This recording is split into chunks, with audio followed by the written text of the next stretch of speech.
эфире информационная программа «Итоги дня». С вами Дарья Короленкова. Добрый вечер. В начале выпуска озвучу основные темы уходящего дня. Тарифы на перевозку пассажиров из Якутска в Нижнебестях на судах на воздушной подушке снижены. Узнаем подробности о стоимости. Большинство российских пенсионеров получат январские выплаты уже в конце декабря этого года. Узнаем, на какие даты поступят выплаты. В Якутске состоялась премьера документального фильма «Уроки якутского», посвященный сохранению родного языка и культуры.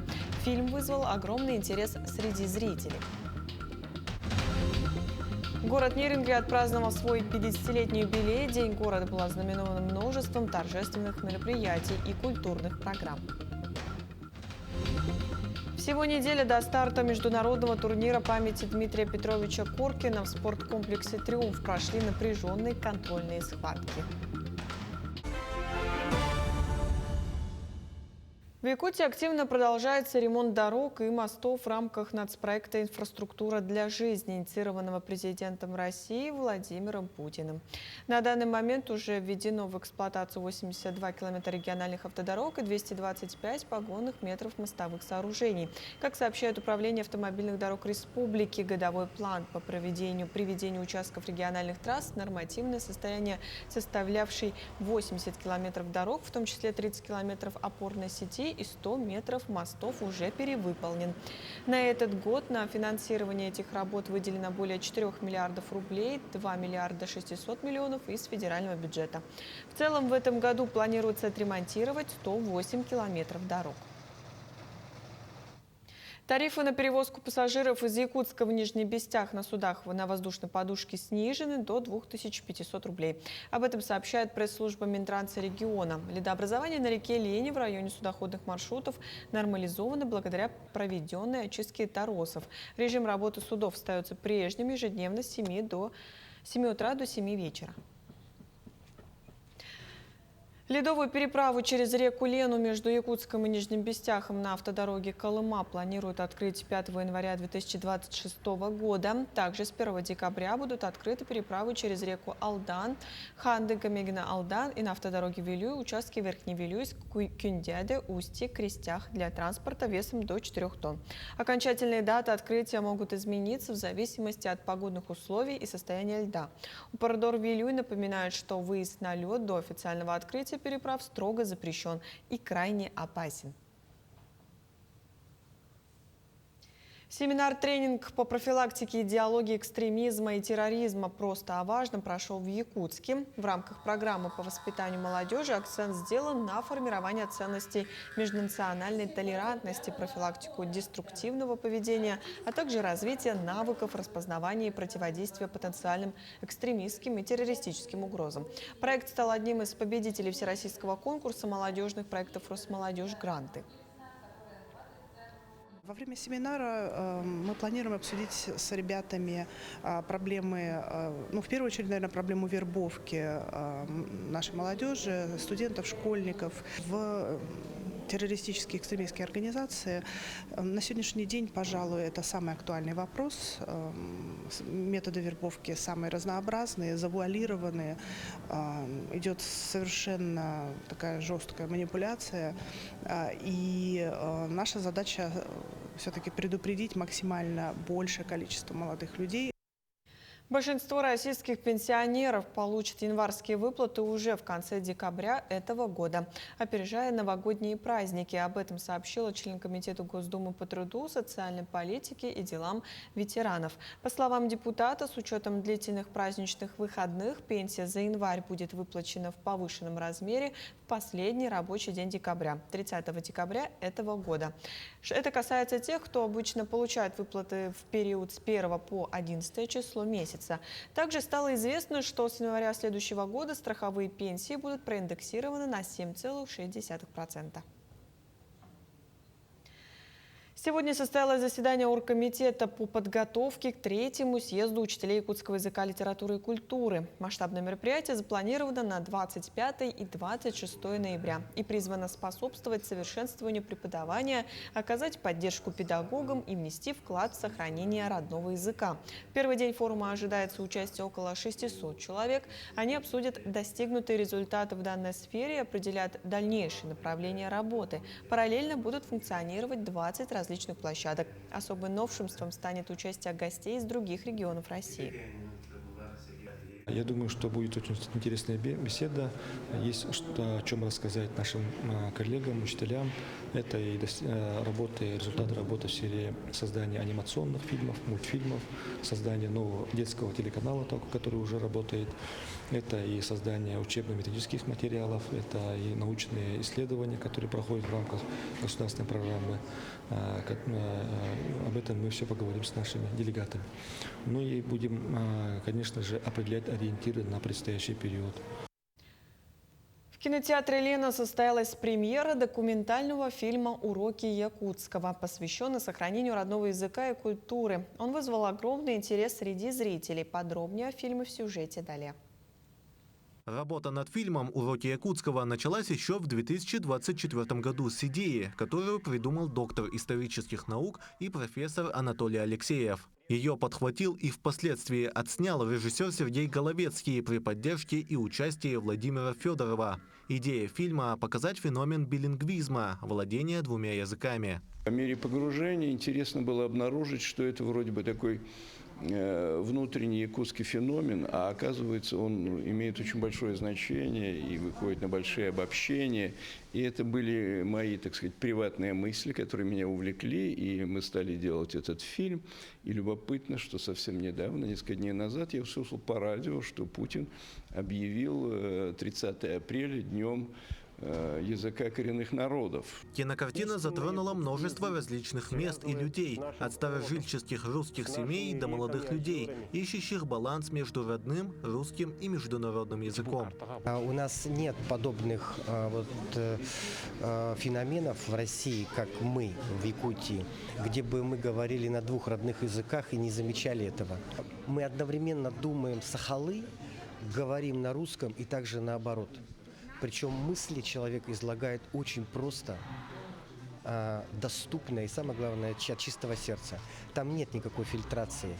И это показано в нашем фильме, потому что мы снимали как есть. Это не постановочные кадры, это не было художественным кино.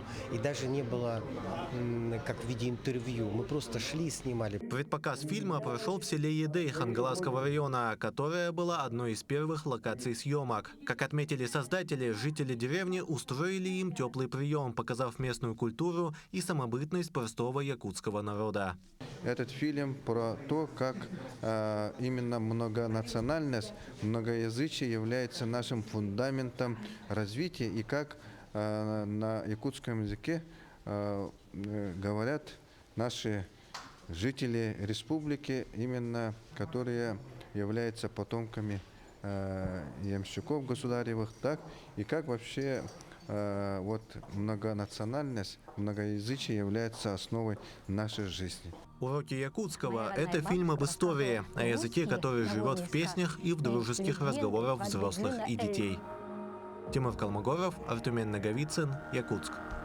Столицу Южной Якутии, город Нерюнгри и Нерюнгринский район отпраздновали полувековой юбилей. День был насыщен торжественными и культурными мероприятиями, сюрпризами для жителей города и приехавших на праздник гостей. Как прошел День города, расскажем в материале далее. Традиционно праздничные мероприятия начались с торжественного митинга и возложения цветов памятнику Гаврилу Чиряеву, благодаря которому маленький поселок в якутской тайге был преобразован в город республиканского значения. Мы активно участвуем и реализуем значимое количество национальных проектов. Мы продолжаем строить и возводить жилые дома, реконструировать наше здравоохранение, строить дороги, ремонтировать школы, детские сады. В общем, занимаемся, как обычно, всеми теми делами, которые очень важны для людей, для жителей нашего района, для жителей города Нерюнгри, для того, чтобы их жизнь становилась как минимум более современной, а как максимум должна становиться более качественной. Нерюнгри – второй по величине город в Якутии и настоящее промышленное сердце республики. Это заслуга общественных деятелей, политических лиц и, конечно, людей труда и первостроителей. Дата великая, на самом деле, потому что 50 лет люди строили этот город, облагораживали, ухаживали, молодежь здесь развивается. И сегодня мы подходим к этой дате очень с счастливым лицом и с уверенностью в будущее, потому что наши люди, наша команда, наши нерюнгринцы развивают этот город, делают его краше. Город преображается, он замечательный, это будет один из самых лучших городов Дальнего Востока, мы к этому стремимся. Безусловно, главными героями праздника стали первостроители, которые 50 лет назад совершили самый настоящий трудовой подвиг, построив город в глухой тайге. Для гостей торжественного вечера в Центре культуры и духовности состоялся большой праздничный концерт с участием творческих коллективов Нерюнгринского района. Ехала в 1974 году в марте месяце с Бочаровым. Забивали колышек, как въезжаешь в город. И всю жизнь проработала на стройке. В данное время я уже 30 лет работаю в роддоме. Я еще работаю. Все прекрасно. Я город свой люблю. И жителей города люблю. Все хорошо. Долгожданным подарком для жителей и гостей Нерюнгри стало открытие нового современного культурного парка в самом центре города. В парке расположены теплые павильоны, световые качели, детские площадки. Дополняют пространство разнообразные арт-объекты. Произведены все работы, практически остались небольшие штрихи, которые сейчас не будут влиять на работу парка. И сегодня, конечно, мы торжественно с главой города открыли его. Юбилейные мероприятия в новом культурном парке завершили красочное фаер-шоу и большой праздничный салют. Иван Лазаренко, Андрей Гаянов, Нерюнгри.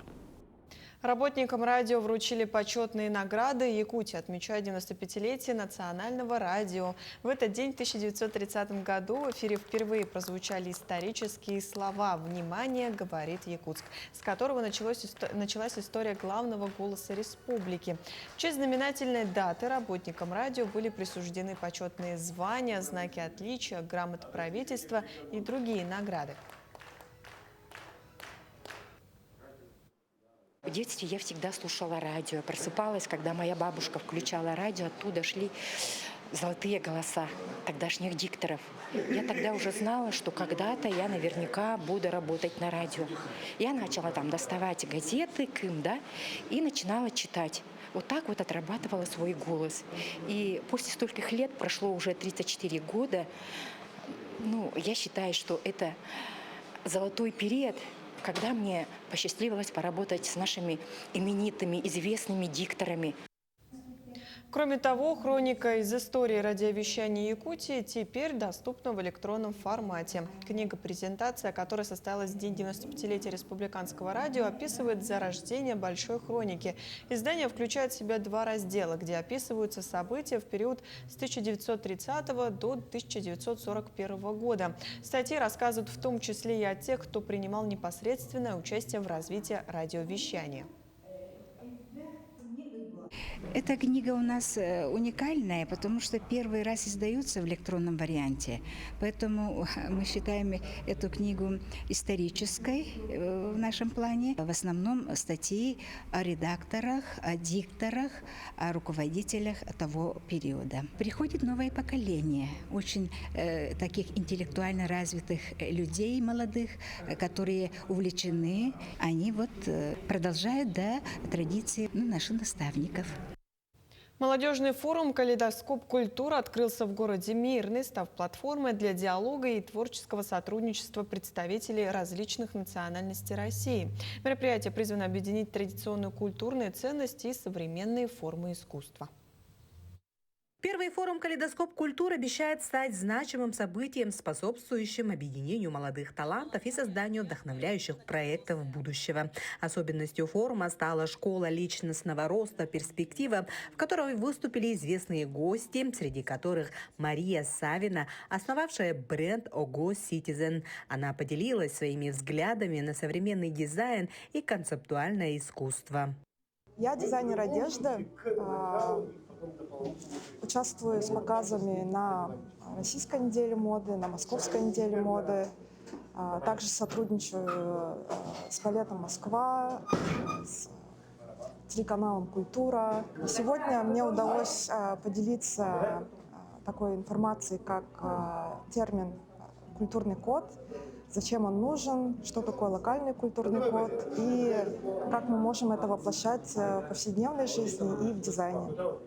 За 2 дня участников форума ждут разнообразные мастер-классы, интеллектуальные игры, квизы и мероприятия, направленные на развитие креативного мышления и укрепление связей между различными культурами.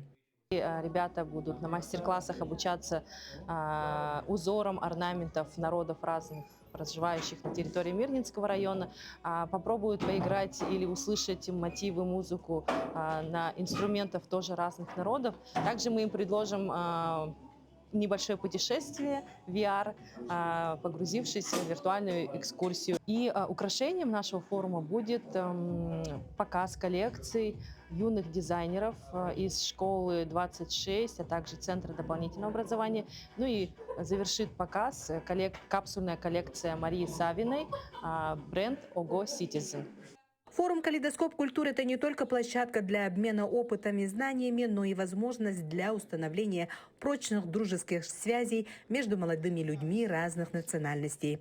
Работа форума продлится несколько дней, на протяжении которых участники смогут не только посетить запланированные мероприятия, но и принять участие в неформальных дискуссиях, обменяться идеями и опытом. Анна Васильева, Мирный.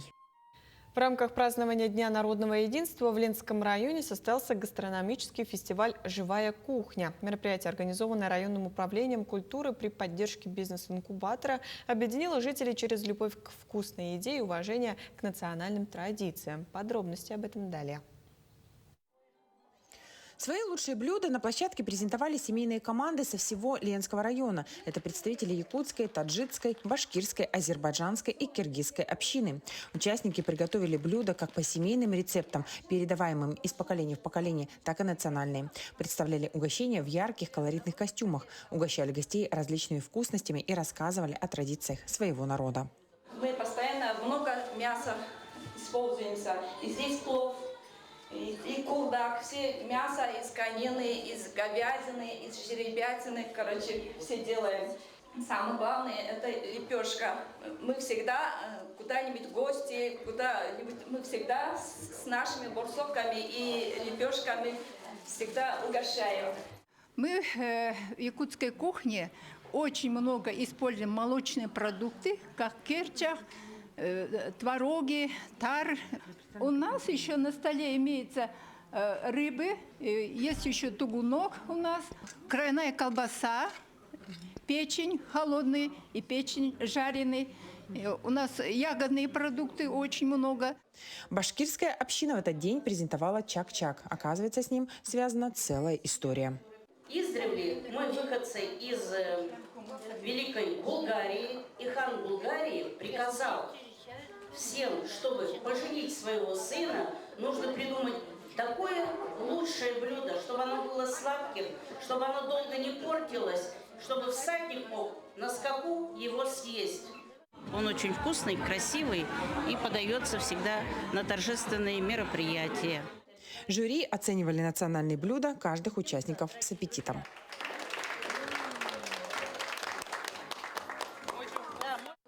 Поддержать участников фестиваля приехали родные, коллеги и знакомые. Они с удовольствием пробовали национальные блюда каждого народа, открывали для себя новый вкус. Очень интересно, все доброжелательные, интересные блюда. Все интересно попробовать. Попробовал шах-плов, тоже вкусный. Кухня действительно не имеет границ, и кухня – это то, что объединяет семьи разных национальностей, вероисповеданий, мест проживания. Это семейное взаимодействие, когда родители, бабушки, дедушки готовят блюда по традиционным рецептам и угощают им окружающих. В этот день были представлены настолько вкусные блюда, что исчезли со стола за считанные минуты. Тех, кто успел отведать все национальные блюда, ждали различные фрукты, орехи и напитки. Победители конкурса получили не только хорошие впечатления, но и ценные призы. Светлана Балеева, Виталий Андреев, Ленск. Сегодня в спортивном комплексе «Триумф» в рамках подготовки к Коркинскому турниру состоялись контрольные схватки. Сборная команда пребывает в полной боевой готовности. На ковер выйдут все лидеры весовых категорий. До международного турнира памяти заслуженного тренера ЯССР СССР Дмитрия Петровича Коркина остается 7 дней. Ожидается участие около 130 борцов из 10 стран и регионов России, в том числе молодых борцов из Японии. В составе команды выступит чемпион Азии этого года Такара Суда. На прошлой неделе прибыла команда из Монголии. В тренировочном процессе участвуют 10 борцов. Сейчас уже 10 пришли, скоро тоже 10 придет. А сейчас один тренер уже приехал, а потом еще 2 тренера придет. В прошлом году я боролся, первый круг я проиграл. Я же тут 3 года назад первый раз приехал, я тут спор делал, тогда мне нравится, вообще нравится. Тут тренироваться вообще хорошо, смотрите, много лучших спортсменов есть, тогда мне нравится. Зрелищные поединки за звание лучшего боксера пройдут 6 декабря. Это стало известно в ходе пресс-конференции, посвященной 3-му турниру «Вызов Севера». Что ждет любителей профессионального спорта, знает Вероника Таюрская. Фейс-то-фейс – отточенные до совершенства боксерские приемы, интриги и порой неожиданные развязки. Все это и не только ждет любителей бокса на турнире «Вызов Севера». Бескомпромиссные поединки развернутся на главной спортивной арене республики в спорткомплексе «Триумф». Сегодня это мероприятие стало одним из главных мероприятий в части профессионального бокса не только у нас в республике, но и в целом на Дальнем Востоке, поскольку в этом году будет на кону стоять пояс чемпиона Азии. В целом, надо сказать, что за 3 года мы прошли большой путь. Еще 3 года назад нельзя было представить, что у нас в Якутии здесь будут разыгрываться такие большие пояса. Хотелось бы поблагодарить всех, кто причастен к этому большому мероприятию. Поблагодарить спортсменов, тренеров, организаторов. Это сотни людей, которые вовлечены в это мероприятие. В этом году за звание сильнейших сойдутся якутские мастера Михаил Прокопьев, Николай Пшенников, Никита Малгин. Противостоять им будут спортсмены из российских регионов, а также дружественных стран. Многообещающей станет встреча сунтарца Михаила Варламова и тайца Фисита Пао Чантоеком. Боксеры сойдутся за звание чемпиона Азии в полулегком весе. Бой за серебряный пояс чемпиона России проведут маганский спортсмен Назар Андреев и Александр Сичко из Челябинской области. В этом году я буду боксировать в главном бою вечера с представителем Таиланда.